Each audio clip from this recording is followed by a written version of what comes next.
তো আমি এদেরকে এখানে আসে আমার মনে নামতেই হবে, কারণ আমি অপেক্ষা করা যাচ্ছি না, কারণ আবহাওয়াটা প্রচণ্ড খারাপ হয়ে আসতেছে। আর আকাশ চতুর সাইড দিয়ে ডাকাডাকি করতেছে, কখন বৃষ্টি হবে বলা বাইরে। আর আমি আমার হাঁসকে সহজে ভিজাই না, কারণ কয়েকদিন আবহাওয়া খুবই খারাপ, গতকালকে অলরেডি ভিজছে, আমি আজকে ভিজতে যাচ্ছি না, যার কারণে এদেরকে আমি নিয়ে বাড়ির দিকে যাবো। যা যা যা যা যা, এই তো সময় চলে যাচ্ছে। মাশাআল্লাহ কথা শুনে সমস্যা নেই ইনশাল্লাহ। যা যা যা যা যা যা।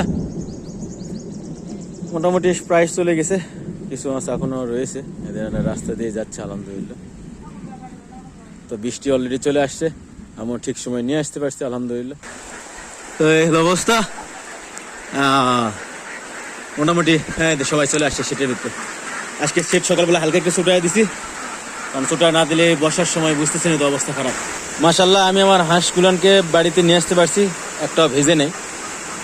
তো আর বাইরে বৃষ্টি দেখেন পড়তেছে কেমন, ভালোই বৃষ্টি পড়তেছে। আমি যাচ্ছি না যে আজকে হাঁসকে ভিজাই, যার কারণে মানে হাঁসকে নিয়ে আমি সব চলে আসছি। মাশাআল্লাহ এখানে সব বড়গুলোন আছে, আর সামনে যে ঘেরা জায়গা দেখতেছেন ওই জায়গাটাতে ছোট হাঁসগুলো রয়েছে।